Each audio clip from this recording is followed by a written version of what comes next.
الحمد لله رب العالمين والصلاة والسلام على سيد الأنبياء والمرسلين وعلى آله وصحبه أجمعين. أما بعد فأعوذ بالله من الشيطان الرجيم. بسم الله الرحمن الرحيم. الذي علم بالقلم علم الإنسان ما لم يعلم. صدق اللہ العظیم. معافی ضمیر کے اظہار کے لیے اللہ تعالی نے انسان کو دو صلاحیتیں عطا کی ہیں.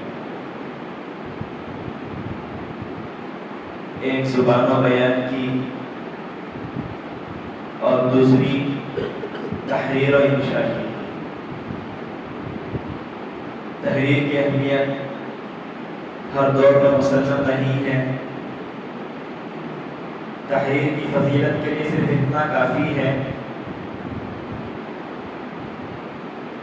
کہ حفاظت قرآن کا ایک اہم وسیلہ ہے. آج ہمارے درمیان قرآن اس حالت میں مکمل محفوظ ہے. اس میں ایک اہم کردار تحریر کا ہے.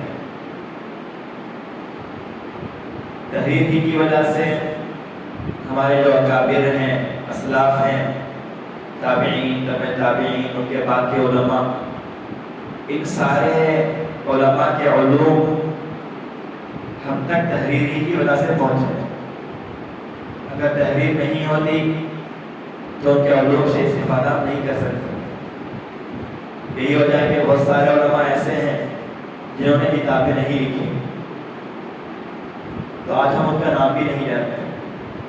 کتابیں نہیں لکھی تو نہ ان کا نام جانتے ہیں اور نہ ہم ان کے علوم سے فائدہ اٹھا سکتے ہیں. تحریری کی وجہ سے ہماری جو اسلامی تاریخ ہے یا اور دیگر تواریخ ہیں ان سے ہم واقف ہیں. تو تحریر کا بہت بڑا فائدہ اور اس کی اہمیت ہر دور میں نہیں ہے. قرآن کریم کے اندر بھی اور احادیث میں بھی تحریر کی اہمیت اور اس علم کو سیکھنے کی تاکید کئی جگہوں پر آئی ہے. حتیٰ کہ قلم کے نام سے ایک سورہ، مستقل سورہ قرآن کے اندر موجود ہے. پارے 29 کے اندر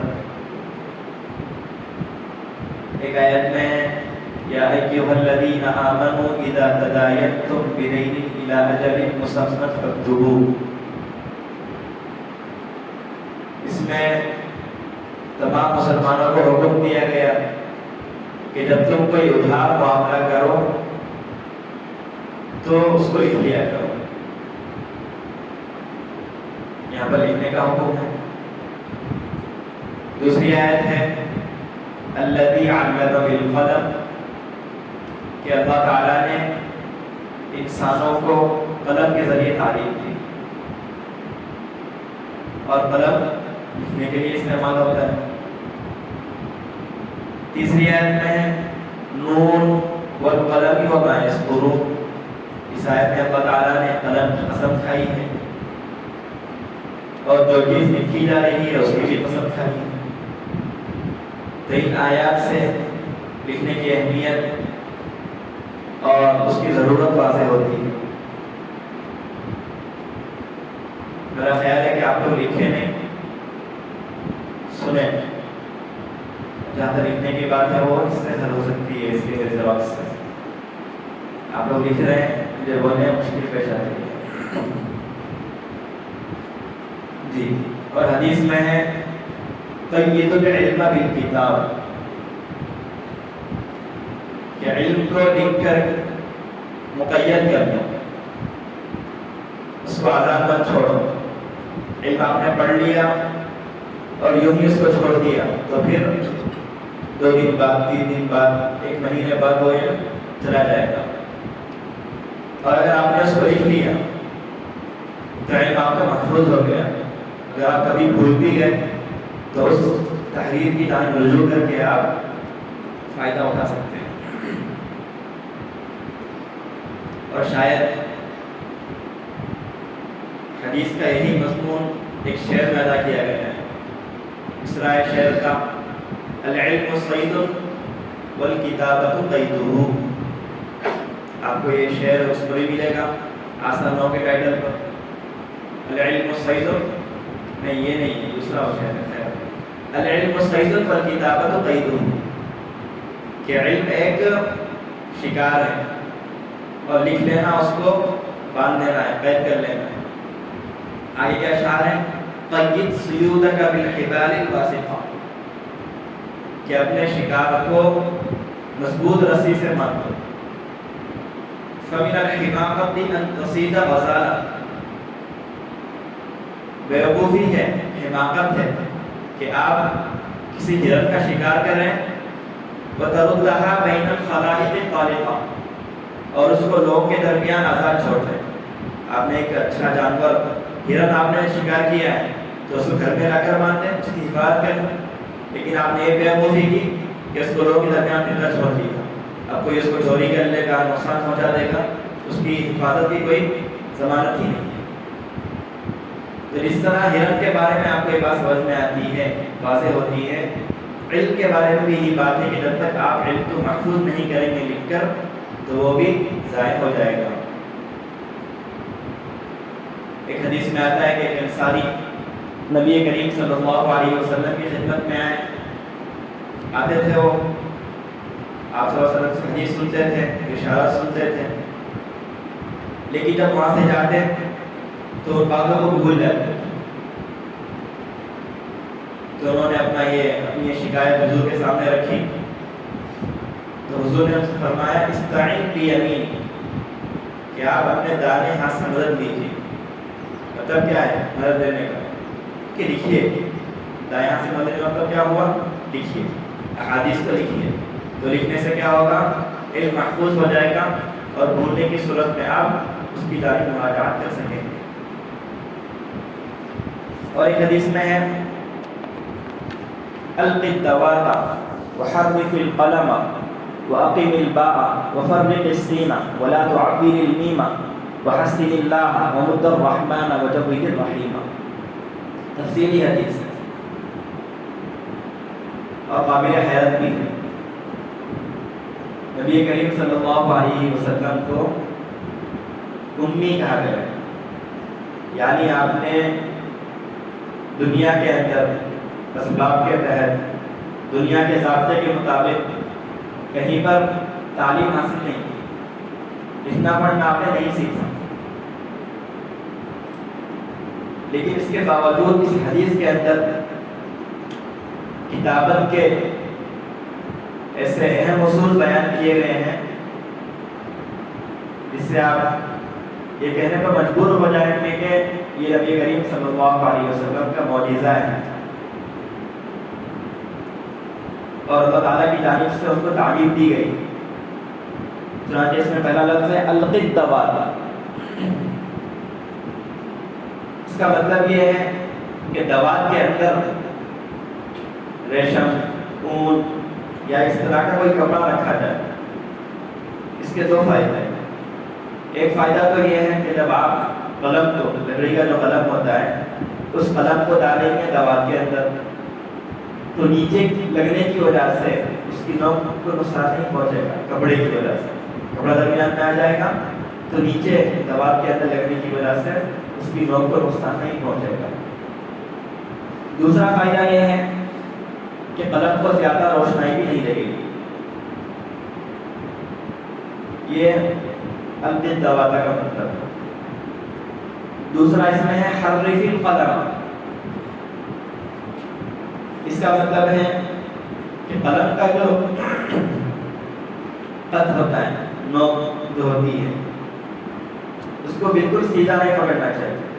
آپ لوگوں نے ایک مہینے میں تحریر سیکھی ہے تو اس میں آپ کو تجربہ ہوا ہوگا کہ بالکل سیدھا نہیں لکھا جاتا، اس کو موڑا جاتا ہے، موڑ کر کے لکھا جاتا ہے. اب بعض خطوط کے اندر کم موڑنا ہوتا ہے اور بعض کے اندر زیادہ موڑنا ہوتا ہے. لیکن موڑنا تو ضرور ہوتا ہے. اسی کی تعلیم دی گئی ہے وحرف القلم کہ قلم کو بالکل سیدھا مت رکھو بلکہ اس کو موڑو بھی. آگے ہے اقیم البا کہ با کا جو شوشہ ہوتا ہے اس شوشے کو بالکل سیدھا رکھو. اس لیے کہ اگر آپ اس کو موڑ دیں گے بائیں طرف ایسا موڑ دیں گے اس کو تو کیا ہو گیا وہ ہا ہو گیا. کیا ہو گیا وہ ہا. تو اس لیے کہ کیا حکم ہے با کے شوشے کو سیدھا رکھو. آگے ہے وفرق السین.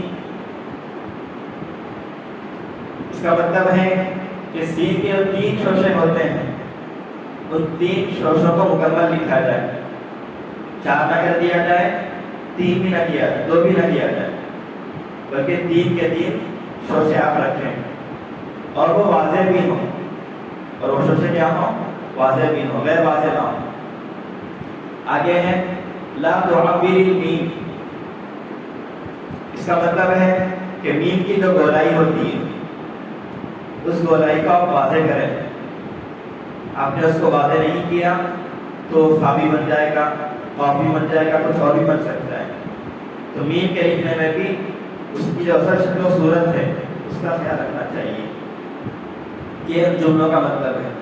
آگے جو وحسن اللہ ومد الرحمن وجوید الرحیم یہ بسم اللہ سے متعلق ہے کہ بسم اللہ الرحمن الرحیم میں جو اللہ ہے جو رحمان اور رحیم ہے اس کو عمدگی کے ساتھ لکھنا چاہیے. تو اگرچہ یہاں پر ایک خاص لفظ کے بارے میں ایک خاص جملے کے بارے میں بسم اللہ کے بارے میں لیکن در حقیقت یہ ہر تحریر کے بارے میں کہ ہر تحریر کو عمدگی کے ساتھ لکھنے کی کوشش کرنی چاہیے. تو آپ کے سامنے قرآن سے اور احادیث سے اس کی اہمیت واضح ہو گئی ہے. یہ بالکل بھی صحیح ہے. کئی طرح کا سوال ہے. دیکھیے سامنے آ جائیے سامنے آ جائیے غور سے سننا چاہیے تو نہیں سونا ہے یہاں پر. نام لکھیے. اب سے کوئی سوال کیا کیجیے آپ کا نام لکھ میں کھڑا کروں گا ان کا نام لکھ لیجیے گا. خط و کتابت کا آغاز کب سے ہوا لکھنے کا آغاز کب سے ہوا اس کے بارے میں ہم کو اطمینان بخش رائے قائم نہیں کر سکتے. اس لیے مورخین میں اختلاف ہے. بعض کہتے ہیں حضرت آدم علیہ السلام بعض کہتے ہیں حضرت ادریس علیہ السلام اور بعض کہتے ہیں حضرت سلیمان علیہ السلام. 3 اقوال پائے جاتے ہیں مطلقاً لکھنے کے بارے میں. پھر عربی زبان میں کس نے لکھا سب سے پہلے تو اس پہ مختلف اقوال ہیں. مشہور قول یہ ہے کہ حضرت اسماعیل علیہ السلام نے سب سے پہلے عربی زبان میں لکھا اور عبرانی زبان میں سب سے پہلے حضرت موسیٰ علیہ السلام نے لکھا. اور عربی جو خط چلتا ہے اس کی اصل بنیاد خط حمیری ہے. حمیر یعنی یمن خط حمیری یمن میں چلتا ہے تو وہ اس کی بنیاد ہے. اب موجودہ دور میں جتنے بھی خطوط ہیں کسی بھی زبان کے چین کے ہوں جاپان کے ہوں ہندوستان کے ہوں برطانیہ کے ہوں کہیں کے بھی ہوں جتنے بھی خطوط ہیں اب ہر خط کا تعارف اور ہر خط کی بنیاد اصل کیا ہے نہ ہم اس کو پیش کر سکتے ہیں ممکن بھی نہیں ہے اور نہ کتابوں میں اس کی تفصیل لکھی گئی. مختصر اتنا سمجھنا چاہیے کہ 4 خطوط بنیاد ہیں. 4 خطوط کیا ہیں بنیاد ہیں. ایک ہے خط مصری. خط مصری میں 3 آتے ہیں ہیروغلیفی ہیراتیکی دیموتیکی. یہ 3 خط کیا آتے ہیں خط مصری کے اندر آتے ہیں. نام عجیب ہے. آپ لوگ اس کو بول سکتے ہیں جب کوئی آپ سے نام پوچھے کسی بچے کا نام رکھنا ہے نیو نام رکھنا ہے تو ابھی بول سکتے ہیں دیموتیکی ہیروغلیفی اور ہیراتیکی. دوسرا خط ہے خط مسماری. تیسرا ہے خط حصری اور چوتھا ہے خط سینی. یہ 4 خطوط کیا ہیں؟ بنیاد ہیں. خط مصری، خط مسماری، خط حسی اور خط سینی. 4 خطوط کیا ہیں؟ بنیادی خط. ان میں سے بھی 2 خط، خط مسماری اور خط حسی، اب ان کا وجود نہیں رہا. اب صرف 2 باقی رہ گئے، خط مصری اور خط مسماری. انہی 2 خط کی مختلف شکل و صورت آج کل مختلف زبانوں میں رائج ہے. اور عربی خط کی بنیاد ایک تو خط مصری ہے، مزید 2 خط ہیں، خط فینیقی اور خط مسند. یہ بات ختم ہوئی. عربی زبان میں سب سے پہلے نقطوں کا استعمال نہیں ہوتا، بغیر نقطے کے حروف ہوتے ہیں. آج بھی آپ جو درس نظامی کی کتابیں ہیں ان کو آپ پڑھیں گے تو اس میں آئیں گے حروف بالباء المعجمہ، بالحاء المہملہ. تو وہاں پر یعنی باء معجمہ کا مطلب نقطے والا، حاء مہملہ یعنی حاء ہے وہاں پر، اور اگر حاء معجمہ ہو گیا تو جیم ہو جائے گا. تو معجمہ اور مہملہ کے ذریعے نقطے لگائے جاتے ہیں. حروف کے جو نقطے ہوتے ہیں، با کے نیچے ایک نقطہ، تا کے اوپر 2 نقطے، اس طرح کے نقطے پہلے نہیں تھے. مگر لوگوں کو پڑھنے میں دشواری ہونے لگی تو ابو الاسود دؤلی رحمہ اللہ کا نام سنے ہوں گے، ان کا علم نحو ہے. تو آپ نے علم نحو کی تدوین کے ساتھ ساتھ نقطوں کا بھی کام انجام دیا.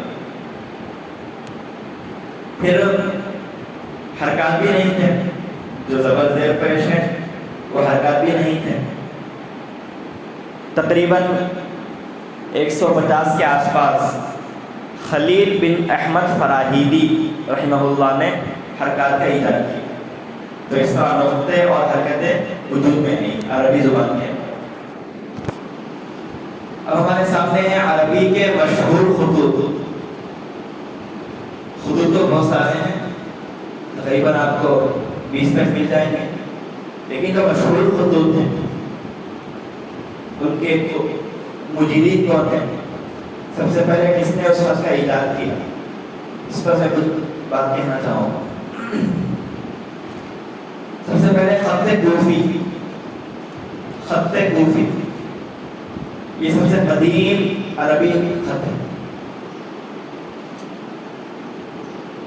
اور اس کی بنیاد خط مسند حمیری ہے. حضرت علی کے دور میں اس خط کے اندر ترقی ہوئی، اور دور عباسی کے اندر اس خط کو خوبصورت بنانے میں اور اس خط کے ذریعے مزید نقش و نگار کرنے میں بہت زیادہ توجہ دی گئی. لیکن عباسی دور گزرنے کے بعد اس خط کا اتنا چلن باقی نہیں رہا، اور اب تک پڑھنا بھی دشوار ہوتا ہے. اس خط کا پڑھنا بھی دشوار ہوتا ہے. خط کوفی. دوسرا اور تیسرا ہے خط ثلث اور خط نصف. خط ثلث اس خط کو ام الخطوط کہا جاتا ہے، یعنی خطوں کی ماں ہے. کوئی بھی خطاط اسی وقت خطاط ہوگا جبکہ اس کو خط ثلث آتا ہو. اگر خط ثلث نہیں آتا تو خطاط نہیں ہے. ان دونوں کے قواعد یعنی ثلث کے اور نصف کے، ان دونوں کے قواعد وزیر بن مقلہ رحمہ اللہ نے وضع کی ہے، اور بعد میں ترکی کے خطاطوں نے مزید اس میں حسن پیدا کیا. چوتھا اور پانچواں ہے خط رقعہ اور خط دیوانی.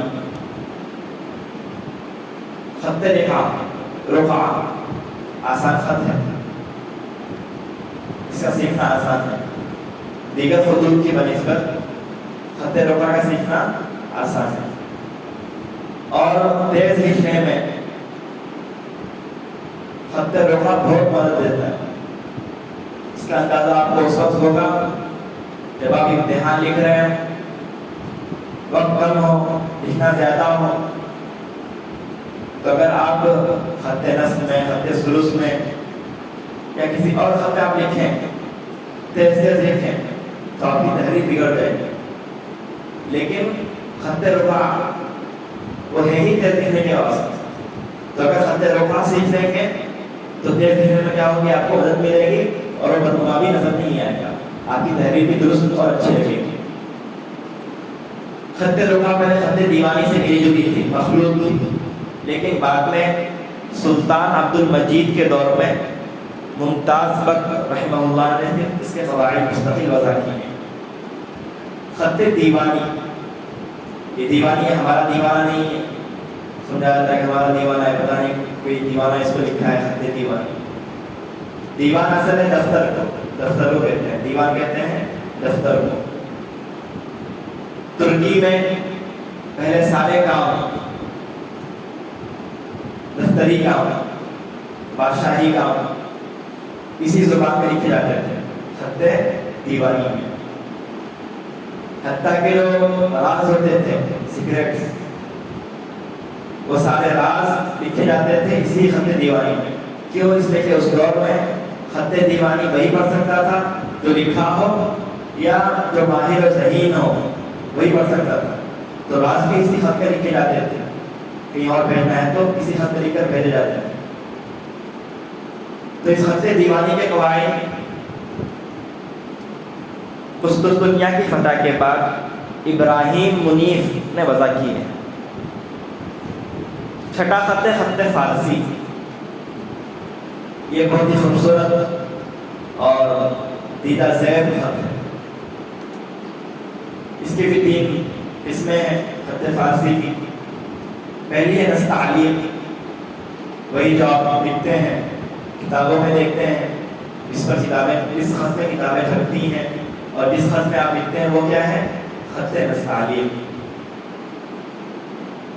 اس خط کے قواعد میر علی سلطان تبریزی نے وضع کیے ہیں۔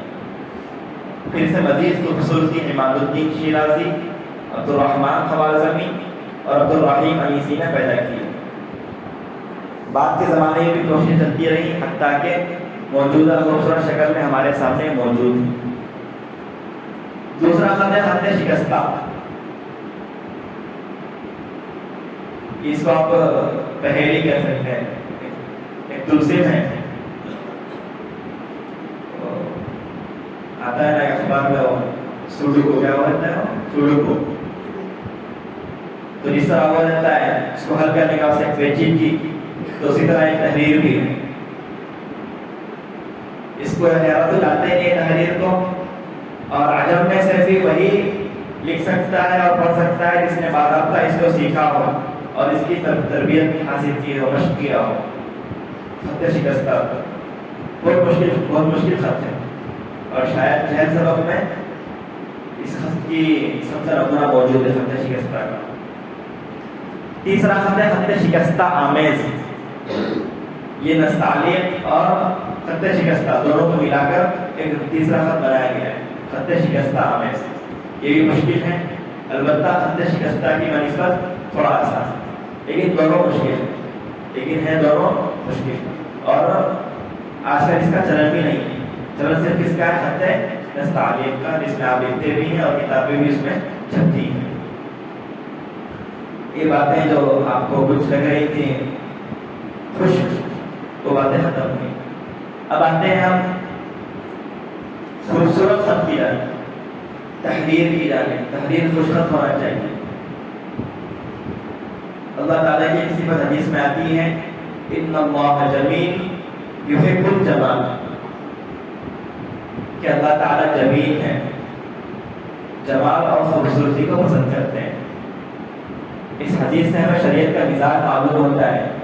شریعت چاہتی ہے کہ ہر چیز میں خوبصورتی کو، سلیقہ کو اور ادب کو محفوظ رکھا جائے۔ جس چیز میں سلیقہ، ادب اور جمال کی رعایت ہوگی وہ پسندیدہ ہوگی، اور جو چیز بے ڈھنگ ہو اس سے طبیعت متنفر ہو جائے گی، ناپسندیدہ آپ کی نظر میں ہوگا اور شریعت کی نظر میں بھی ہوگا۔ مشہور عباس کی حدیث ہے عبداللہ بن مقفع، وہ کہتا ہے الخط للامیر جمال وللغنی کمال وللفقیر مال، کہ اگر بادشاہ اور کوئی حاکم خوش خطی سیکھ لیتا ہے تو وہ اس کے لیے خوبصورتی کی بات ہے، جمال کی بات ہے، یعنی اس امیر کی خوبصورتی میں جمال میں مزید اضافہ ہو جاتا ہے۔ اور اگر کوئی ایمانداری اس کو سیکھ لے تو اس کی کمال میں اضافے کا سبب ہے، اور کوئی فقیر سیکھ لے جو تندرست ہو، غریب ہو، وہ اس کو سیکھ لے تو اس خط کے ذریعے، خطاطی کے ذریعے پیسے کما سکتا ہے۔ تو خط خوشنویس سے ہر ایک کے لیے مفید ہے، امیر ہو، حاکم ہو، غریب ہو، فقیر ہو، مالدار ہو، ہر ایک کے لیے خط مفید ہے، ہر ایک پر سیکھنا اس کا لازم ہے۔ انسان کی طبیعت بھی ہے کہ جو چیز وہ دیکھ رہا ہے اگر وہ چیز اچھی ہو، خوبصورت ہو تو خوش ہوتا ہے، متاثر ہوتا ہے، اور اگر وہ چیز بدصورت ہو، خراب ہو تو اس کی طبیعت متنفر ہو جاتی ہے۔ جو ماہر نفسیات سے انہوں نے لکھا ہے کہ خط کے ذریعے انسان کی نفسیات کا پتہ لگ سکتا ہے۔ تفصیل ہے اس کی جو نور عام خلیمی نے لکھی ہے، اس کو سنیے آپ لوگ۔ سیدھی سطریں، کاتب کی سلامت روی، گرد و پیش سے باخبری اور نقصانات و خطرات کے حوالے سے اس کی پیش بندی کی علامت ہے۔ نمبر 2، چڑھتی ہوئی سطریں جو نیچے سے اوپر کی طرف جاتی ہیں، اقدام کا جذبہ اور ہمت و حوصلے کی رماز ہوتی ہیں۔ ماہرین نے ریکارڈ کیا ہے کہ بڑے بڑے تاجر اور کاروباری لوگ جو اپنی ذاتی محنت سے مال و دولت کی دنیا میں اپنا نام روشن کر گئے، ان کی تحریروں کی سطریں سیدھی شروع ہو کر آہستہ آہستہ اوپر کو چڑھتی ہوئی ہوتی ہیں۔ نمبر 3، نیچے اترتی ہوئی سطریں جو سیدھی شروع ہو کر آہستہ آہستہ نیچے کو مڑتی چلی جاتی ہیں، لکھنے والے کی قناعت پسندی، گمنامی یا بے نامی کو بتاتی ہیں۔ چنانچہ خواتین کی تحریریں عموماً اسی قسم کی ہوتی ہیں۔ نمبر 4، ٹیڑھی میڑھی تحریر جو کبھی چڑھتی اور کبھی اترتی ہوئی نظر آتی ہیں، لکھنے والے کے ذہنی تردد، قوت فیصلے کی کمی، الجھاؤ، نفسیاتی دباؤ اور نامعلوم خوف کی علامت ہوتی ہے۔ نمبر 5، متوازن حروف والی تحریر جس میں کاٹ چھانٹ نہ ہو، لکھنے والے کی صالحیت، نظافت طبع، سلیقہ مندی اور ترتیب پسندی کو ظاہر کرتی ہے۔ نمبر 6، حروف کی خوبصورتی اور نشست اگر مطبع کے حروف کی طرح ہو تو اس سے کاتب کے صبر شعار، ٹھنڈے مزاج اور متین طبع ہونے کا اندازہ لگایا جا سکتا ہے، خصوصاً اگر جیم، ہا، خا کے دائرے کی صحیح گولائی، سین، شین کے شوشوں اور الف کی اس تاکی پر توجہ دی گئی ہو۔ نمبر 6، الفاظ کے آخری حروف کی درازی، خصوصاً جیم، ہا، عین، غین، لکھنے والے کے مبالغہ پسند، فضول خرچ اور عیش کو چھوڑنے کو بتاتی ہے۔ نمبر 7، تحریر کے حروف کا ایک دوسرے سے جڑا ہونا، جیسے کاف الف سے جڑ جائے اور الف لام سے جڑ جائے، کاتب کے عجلت پسندی اور جلد بازی کو بتاتا ہے۔ نمبر 8، تحریر کے حروف کا توازن اور شکل و صورت کا اعتدال، کاتب کی معتدل مزاجی، استقامت طبع، حلم جوئی، نرم خوئی، خوش اخلاقی اور وسیع قلبی کو بتاتا ہے۔ نمبر 9، چھوٹے چھوٹے حروف والی مرتب تحریر جس کے الفاظ اور سطروں کے مابین فاصلے ہوں، لطیف المزاجی اور جذبات کی پاکیزگی تماز ہوتی ہے۔ نمبر 10، جس کی تحریر کے حروف بڑے اور الفاظ کے درمیان فاصلے ہوں وہ سخی ہوتا ہے۔ نمبر 11، باریک الفاظ والی تحریر جس کے الفاظ ایک دوسرے سے ملے ہوئے ہوں، اس کا لکھنے والا بخیل، لالچی یا کم خرچ ہوتا ہے۔ نمبر 12، جس کی تحریر کے حروف کھڑے اور الف لام وغیرہ پائے کی طرح ہوں تو بحث و مباحثے اور مشقتوں کا عادی ہوتا ہے۔ نمبر 13، بعض لوگوں کی تحریروں میں فا اور با کے درمیان امتیاز نہیں ہو پاتا اور سین یا دائرے والے حروف کے دائرے غیر واضح ہوتے ہیں، اس قسم کے لوگ جلد باز اور اپنی ذات کے سلسلے میں لاپرواہ ہوتے ہیں۔ یہ نفسیات کے ماہرین نے خطوط کا کیا کیا ہے، تجزیہ پیش کیا ہے۔ آپ کے اوپر ہے آپ کیا اپنے خط سے سامنے والے کو کیا تاثر دینا چاہتے ہیں، اپنی شخصیت کے بارے میں، اپنے آپ کو بخیل، کمزور، فضول خرچ وغیرہ وغیرہ ثابت کرنا چاہتے ہیں یا اپنے بارے میں اچھا تاثر دینا چاہتے ہیں، وہ آپ کے اوپر ہے۔ آپ اچھا سیکھیں گے تو اچھا تاثر جائے گا، نہیں سیکھیں گے لاپرواہی برتیں گے تو غلط تاثر جائے گا۔ ہم آخری پڑھائی کی طرف آ رہے ہیں، ہم اکتانے کی ضرورت نہیں ہے۔ تو تحریر میں خوبصورتی اور جان پیدا کرنے کے لیے سب سے پہلے املا پر توجہ دیں۔ آپ کی تحریر کتنی خوبصورت ہو اور اچھا آپ کمپیوٹر پر لکھ لیں لیکن املا ہی درست نہیں ہے تو پھر وہ تحریر خوبصورت ہونے کے باوجود خوبصورت نہیں ہے۔ مثلا کوئی آواز ہے، سریلی آواز ہے، کوئی گا رہا ہے سریلی آواز میں کچھ کہہ رہا ہے لیکن تلفظ کی ادائیگی صحیح نہیں ہے، تو کیا آپ اس کو سننا گوارا کریں گے کہ میں سریلی آواز ہے؟ نہیں، تلفظ کی ادائیگی بھی صحیح ہونی چاہیے۔ تو جس طرح بولنے میں صحیح تلفظ ہو، لفظ کی صحیح ادائیگی ہو، اس پر آپ اپنی توجہ مرکوز کرتے ہیں۔ تو تحریر میں بھی سب سے پہلے املا درست ہونا چاہیے۔ املا کی درستگی کے بعد دوسرا نمبر آتا ہے تحریر خوبصورت ہونے کا۔ املا کسے کہتے ہیں؟ املا عربی زبان کا لفظ ہے، باب فعل کا مصدر ہے۔ اس کے لغوی معنی ہے لکھنا، لکھانا، رسی دراز کرنا، اور اصطلاحی معنی ہے کسی لفظ کو مقررہ ضابطوں کے ساتھ اس طرح لکھنا کہ بولنے اور پڑھنے میں صحیح تلفظ کے ساتھ اسے ادا کیا جا سکے۔ یعنی تین چیزوں کا ہمیں خیال رکھنا ہے۔ نمبر ایک، کسی خاص لفظ کے لیے جو حروف مخصوص ہیں انہی حروف کی مدد سے آپ وہ لفظ لکھیں۔ جیسے جھنڈا، جھنڈا کے واسطے ایک لفظ آتا ہے علم، عین لام میم، تو یہ کس سے ہے؟ عین سے ہے، مگر بولنے میں آدمی کیا کرتا ہے؟ عین نکالتا نہیں، علم کو بھی نہیں نکالتا، علم ایسے ہی بول دیتا ہے۔ تو لکھنے والے کی ذمہ داری ہے کہ وہ اس کا معنی سمجھتے ہوئے عین کے ساتھ لکھے۔ اگر وہ الف کے ساتھ لکھتے، صرف سن کر کے الف کے ساتھ لکھتے تو یہ کیا ہو جائے گا؟ املا غلط ہو جائے گا۔ دوسرا یہ کہ حروف کو ملانے کے جو اصول مقرر ہیں، کس حرف کو کس طرح ملایا جائے گا، کتنے حروف کی رعایت کی جائے گی، کہاں پر دو نسخوں کی ہاں ہوگی، کہاں پر اس طرح کی ہاں ہوگی، مختلف بہت سارے ضوابط ہیں، ان سارے ضوابط کی رعایت کی جائے۔ آپ نے سین کے 3 شوشے ہیں، آپ نے صرف 2 شوشے لگائے، تیسرا چھوڑ دیا تو کیا ہو جائے گا؟ یہاں پر املا غلط ہو جائے گا۔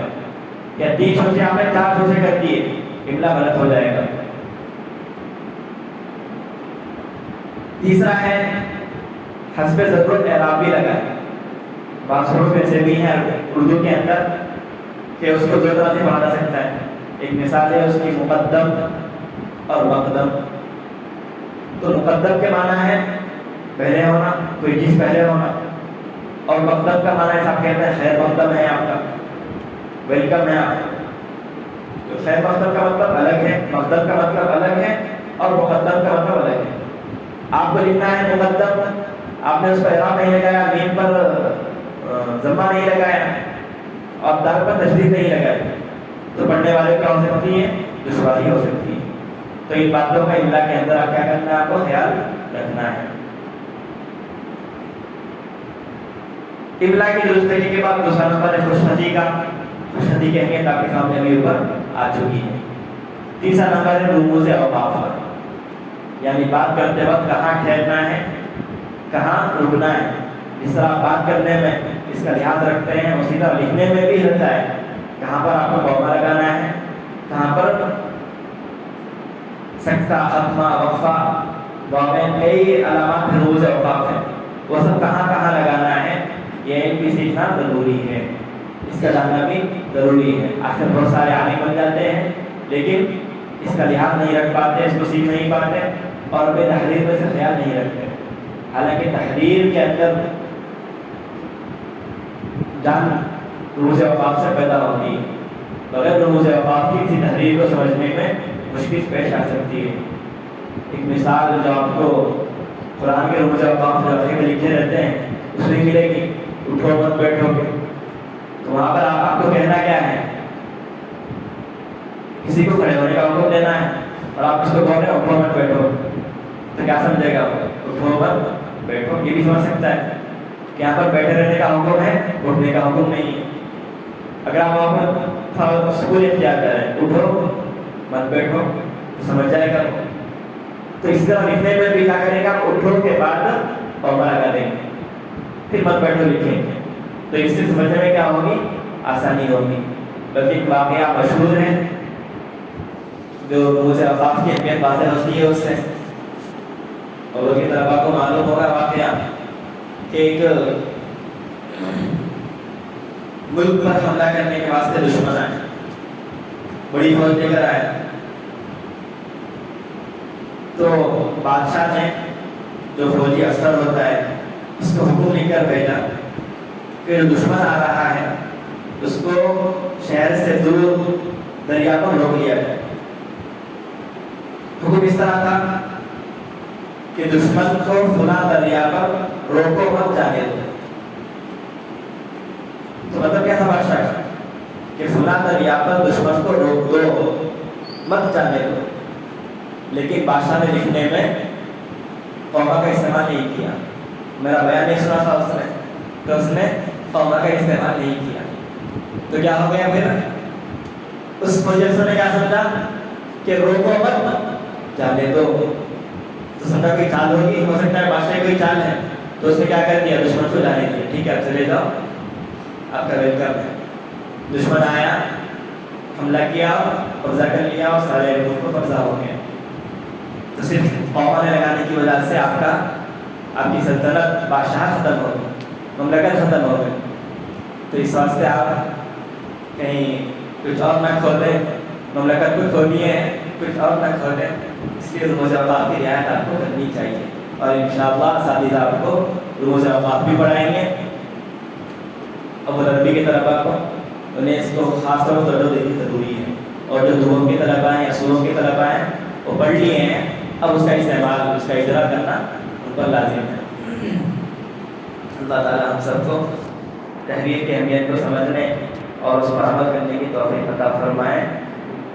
ایک شعر ہے، خوش نویسی ایک فن ہے، حسن ہے اعجاز ہے۔ خوش نویسی ایک فن ہے، حسن ہے اعجاز ہے، مشق اس فن میں ترقی کا حقیقی راز ہے۔